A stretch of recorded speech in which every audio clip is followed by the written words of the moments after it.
আসসালামু আলাইকুম। আজকের পর্বে নিয়ে এসেছি একদম নরম তুলতুলে রসালো মুখে দিলেই মিলে যাওয়ার মতো একটা মিষ্টির রেসিপি। ঘরে থাকা অল্প কিছু উপকরণ দিয়ে আপনারা এই রেসিপিটা বানিয়ে নিতে পারবেন। তবে এটা খাইতে একদম গোলাপজাম মিষ্টিকেও হার মানাবে, আমি কথা দিতে পারি।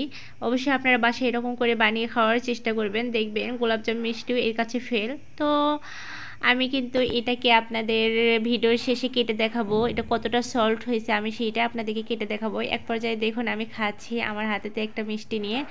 দেখুন আলহামদুলিল্লাহ, এটার টেস্ট এতটা সুস্বাদু আমি বলে বোঝাতে পারবো না। আপনারা বাসায় তৈরি করে না খেলে বুঝবেন না। তো এটা বানানোর জন্য আমাদের অল্প কিছু উপকরণ লাগবে। এখানে আমি নিয়ে নিয়েছি 1 চামচ পরিমাণ ঘি। তো এই রেসিপিটা বানানোর জন্য অবশ্যই ঘি দেওয়ার চেষ্টা করবেন, তাতে কিন্তু স্বাদটা অনেক সুন্দর আসবে, সুন্দর একটা ফ্লেভার আসবে। তবে যার বাসায় ঘি নাই তাই কিন্তু এখানে তেলও ইউজ করতে পারেন। তো আমি এরপর 1 কাপ দিলাম সুজি, এখানে ছোট্ট একটা কাপ দিয়ে 1 কাপ সুজি দিয়ে দিলাম। তো আমি এটাকে কিন্তু ভেজে নিব। বেশি কিন্তু চুলায় কিন্তু বেশি জাল দেওয়া যাবে না, হালকা পরিমাণ জালে কিন্তু এই সুজিটাকে আমাদেরকে ভেজে নিতে হবে। এরপর যা লাগবে তা হচ্ছে আমাদের আটা। এটি কিন্তু আপনার হচ্ছে আটা মানে প্যাকেটিং আটাগুলো, তো আপনারা চাইলে এখানে ময়দাও ইউজ করতে পারেন, সমস্যা নেই। তো আমি এটাকে সুন্দর করে নেড়ে চেড়ে ভেজে নেব দুইটাকে মিক্সড করে আর একটু। তবে কোনো ক্রমে যেন সুজিটা পুড়ে না যায় কিংবা লালচে ভাব না চলে আসে, এদিকেও কিন্তু খেয়াল রাখতে হবে। তো আমি যে কাপ দিয়ে 1 কাপ আটা দিয়ে সুজি দিয়েছিলাম, ওই কাপ দিয়ে কিন্তু আমি 2 কাপ পরিমাণ পানি দিয়ে নিলাম। তো এরপর যা লাগবে আমাদের এখানে তা হচ্ছে চিনি। যেহেতু আমরা এটা মিষ্টি জাতীয় একটা রেসিপি বানাবো, যার কারণে আমাদের এখানে একটু চিনি অ্যাড করতে হবে। তো আমি 3 চামচ পরিমাণ দিয়ে দিলাম চিনি। তো এটাকে আমি সুন্দর করে এখন মিক্সড করে নেব, সুন্দর একটা শেপে নিয়ে আসবো। তো দেখুন আমার এটা হচ্ছে, একটু সময় লাগবে। আমি আপনাদেরকে দেখানোর চেষ্টা করতেছি ঠিক কোন পর্যায়ে আমি নামাবো এটাকে চুলা থেকে। তো দেখুন এক পর্যায়ে যখন আমার এই ডোটাকে সুন্দর একটা শেপে চলে আসবে, এই আটা এবং হচ্ছে সুজিটা, তখন কিন্তু আমি নামিয়ে নেব। তো আমার এটা কিন্তু হয়ে গিয়েছে। তো আমি একটু নরম রেখে কিন্তু নামাবো, যেহেতু আমার আজকের মিষ্টি রেসিপিটা অনেক সল্ট হবে, যার কারণে আমি কিন্তু নামিয়ে নিলাম একটু নরম থাকাতেই। তো এ পর্যায়ে আমাদের যা করতে হবে তা হচ্ছে হাতে তেল লাগিয়ে নিতে হবে। তো আপনারা তেলের জায়গায় কিন্তু ঘিও লাগিয়ে নিতে পারেন। তো আমি হাতেতে তেলই লাগিয়ে নিয়েছি। তো আপনারা যা করবেন এখন তা হচ্ছে এই ডোটাকে সুন্দর করে একটু মেখে নেবেন, তাতে করে কিন্তু সুন্দর একটা শেপে চলে আসবে। তো যাই হোক আমি এটাকে অনবরত দেখুন মেখে যাচ্ছি, কিন্তু এক পর্যায়ে আমার কিন্তু প্রায় শেষ হয়ে আসছে আর আমি মেখবো না এটাকে। এখন আমার যা লাগবে তা হচ্ছে কিন্তু গোল করে নেব আমি এটাকে এখন। দেখুন এই তো আমি এখন গোল করে নেব। তো গোল করে নিলাম আমি। এখন দেখুন আমার এটা হাত দিয়েই মানে পুরো একটা রুটি বানাতে পারতেছি আমি। তারপর আমার এখানে বেলনা লাগবে, যেহেতু আমি এটাকে বেলে নিব একটু। তো আমি হাতে একটা বেলনা নিয়েছি এবং উপর দিয়ে 2 পাশে দিয়ে আবার তেল লাগিয়ে নিলাম সুন্দর করে।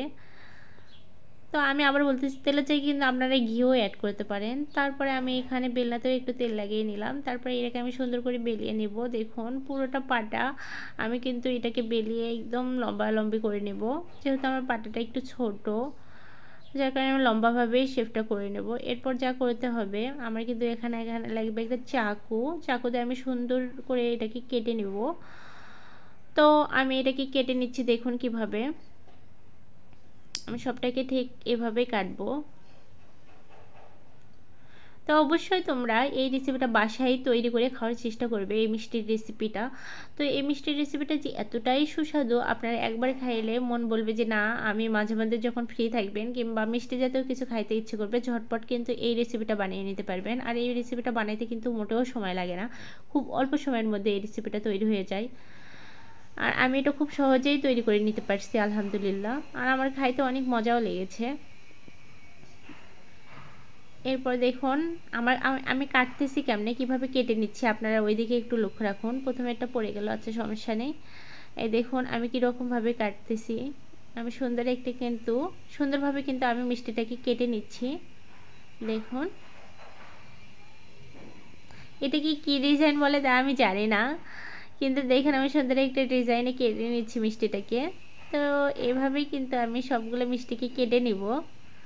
আমার কিন্তু খুব ভালো লাগতেছে কাজটা করতে, মানে এতটাই সফট, এতটাই নরম, মানে আমি তো মানে চাকু আমার চাকু আমার ওটাতে প্রবেশ করাইতে না করাইতে সব কিন্তু কেটে দুভাগে ভাগ হয়ে যাচ্ছে। দেখুন আমি কিন্তু চাকুটাকে লাগাচ্ছি না, জাস্ট উপর থেকে একটু ধরতেছি, এর মধ্যে আমার মিষ্টিটা কিন্তু কেটে দুভাগে ভাগ হয়ে যাচ্ছে। তো অবশ্যই আপনারা এভাবে কেটে নেবেন সুন্দর করে। দেখুন আমি সবগুলো মিষ্টিকেই সুন্দর করে কেটে প্লেটে বসিয়ে নিয়েছি। তো মিষ্টি বানানো শেষ, এখন আমি আসছি চুলাতে আমি চুলা ধরাই দিলাম। এ পর্যায়ে আমি একটা ছোট্ট একটা পাতিল দিয়েছি, এখন আমি দিয়ে দেবো চিনি, স্বাদ মতো চিনি দিয়ে দেবো। এখানে যে যেমন চিনি খাইতে লাইক করে সে তেমন চিনি দিবে, কেউ হয়তো অনেক বেশি খাইতে পছন্দ করে, কেউ হয়তো কম খাইতে পছন্দ করে। তো যাই হোক, এক পর্যায়ে আমি একটা চিনি সিরাপ বানিয়ে নেবো একটু পাতলা করে। তো আমি যেমন চিনি দিলাম, তো অবশ্যই আপনারা যে কাপ দিয়ে চিনি দিবেন সেই কাপের ভাবেন যে 1 কাপ চিনি দিলে 2 কাপ পানি দিবেন, এই অবস্থায় চিনিটা দিবেন। এবং দেখুন আমি চিনিটাকে গুলিয়ে নিচ্ছি, দেখুন সুন্দর করে চিনিটা গুলিয়ে আসলে এক পর্যায়ে কিন্তু আমাদের এখানে দিতে হবে ছোট্ট একটা সাদা এলাচ। তা আমি সাদা এলাচ দেখুন এই কাপ দিয়ে আমি কিন্তু এরকম একটা কাপ দিয়ে যদি আপনারা চিনি দেন তাহলে সেক্ষেত্রে কিন্তু আপনাদেরকে 2 কাপ পানি দিতে হবে, অবশ্যই বুঝতে পেরেছেন। তো এই পর্যায়ে আমি কিন্তু দিয়ে দিলাম ছোট্ট একটা এলাচ, তাতে কিন্তু আমাদের ফ্লেভারটা ভালো আসবে, মিষ্টির মধ্যে থেকে সুন্দর একটা ফ্লেভার আসবে। তো যাই হোক আমার কাছে চিনি কম মনে হচ্ছে, যার কারণে আমি আরেকটু চিনি দিলাম, যেহেতু আমি মেপে দিইনি। তো আপনারা অবশ্যই মেপে দেবেন, 1 কাপ চিনি দিলে 2 কাপ পানি দেবেন। এর পর্যায়ে আমি কি অ্যাড করলাম বলুন তো? এর পর্যায়ে আমি অ্যাড করলাম এখানে লেবু, যাতে করে আমাদের মিষ্টির শিরাটা ঠিক এরকমই তরল থাকে, যেন জমিয়ে না যায়, যার কারণে আমি এখানে দিয়ে দিলাম লেবুর রস।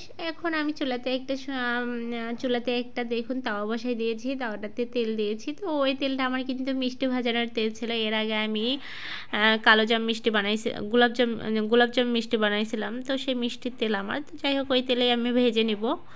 তো আমি এখানে সুন্দর করে দেখুন আমার এই মিষ্টিগুলোকে আমি দিয়ে দিলাম। তো আমি এখন দেখুন আমার মিষ্টিগুলো দেওয়ার পর কতটা ফুলতেছে, আলহামদুলিল্লাহ। আমি এটাকে কিন্তু সুন্দর করে দেখুন ঘুরিয়ে নিচ্ছি। তো আপনারা অবশ্যই এই কাজটা একটু ধৈর্য সহকারে করার চেষ্টা করবেন।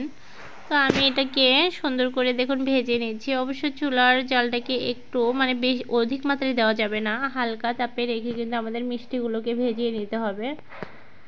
তো দেখুন আমি ভেজে নিচ্ছি, একবার যেমন সুন্দর একটা কালার চলে আসছে। আমি বেশি গাঢ় করে ভাজবো না, আমি এভাবেই উঠিয়ে নেব, কারণ আমার মনে হচ্ছে এই কালারটাই ঠিক আছে। তো আপনারা চাইলে কম বেশি করে ভেজে নিতে পারেন। তো আমি এটাকে এখন তুলিয়ে নিচ্ছি। আমি তুলিয়ে নিয়ে এটাকে মিষ্টির শিরার মধ্যে মিষ্টিটাকে রেখে দিলাম, চিনি শিরার মধ্যে মিষ্টিটাকে ঢেলে দিলাম। এর পর্যায়ে আমি কিন্তু একটু নেড়ে চেড়ে নেবো, কিন্তু এর আগে আমি দিয়ে দেবো, যেহেতু আমার এটা চুলার উপর তাওয়া আছে, আমি আগের যে মিষ্টিগুলো ছিল ওগুলো সবগুলো মিষ্টি দিয়ে নেব। দেখুন আমার মিষ্টিগুলো কিন্তু একটার সঙ্গে একটা লেগে যায়নি, আমি সবগুলো মিষ্টির উপরে মিষ্টি রেখেছি তবুও কিন্তু লেগে যায়নি, তার কারণে আমি এখানে অত্যাধিক মাত্রায় তেল ইউজ করেছিলাম, যার কারণে লেগে যায়নি। তো যাই হোক এগুলোকে আমি একই পর্যায়ে ভেজে নেব ঠিক আগের মতো করে। তো এই পর্যায়ে আমি দেখুন মিষ্টিগুলোকে নেড়ে চেড়ে নিচ্ছি। এই পর্যায়ে কিন্তু মিষ্টির মধ্যে আমার রস ঢুকতে শুরু করেছে। তা আমি ঠিক একইভাবে এই মিষ্টিগুলোকে ভেজে নিলাম, নিয়ে এখন তেলের মধ্যে ছেড়ে দেবো। ওই তো গোল যে মিষ্টিটা দেখতেছেন ওটা কিন্তু সবার লাস্টের ফিনিশিং আমার। তো যাই হোক ওইটাকেও আমি উঠাই নিলাম, কিউট একটা মিষ্টি। যাই হোক আমি সবগুলো মিষ্টিকে দিয়ে নিলাম। এ পর্যায়ে আমি দেখুন এখন এটাকে সুন্দর করে একটু নেড়ে চেড়িয়ে নিচ্ছি, যাতে করে মিষ্টির রসগুলো মিষ্টিতে ঢুকতে পারে। তো যাই হোক আমার এই কাজটা শেষ, দেখুন আলহামদুলিল্লাহ। তো যারা আমার চ্যানেলটিকে সাবস্ক্রাইব করেনি প্লিজ দয়া করে আমার চ্যানেলটিকে সাবস্ক্রাইব করে দেবেন, আর যারা করেছেন তাদেরকে অসংখ্য ধন্যবাদ। আর অবশ্যই এই মিষ্টি বানিয়ে খাইয়ে তারপর আমার কমেন্টে জানাবেন যে মিষ্টিটা খাইতে কতটা সুস্বাদু হয়েছিল। তো দেখুন আমি মিষ্টিটা আমার কত সল্ট হয়েছে, আমি একটু হাতে নেব। এই মিষ্টিটা কিন্তু আমার 8 মাসের বাচ্চাও খাইতে পারবে। দেখুন আমি ওকে একটু খাইয়েই দেখাচ্ছি আপনাদেরকে। তো আমি দেখুন হাত দিয়ে নেব এখন চামচটা রেখে। তো আমি হাত দিয়ে নিলাম, দেখুন আমার মিষ্টিটা কতটা সল্ট হয়েছে, যে আমি একটু হাত দিয়ে নাড়া দেওয়ার সঙ্গে মিষ্টিটা কিন্তু আমার গলিয়ে গেল এবং আমার বাচ্চা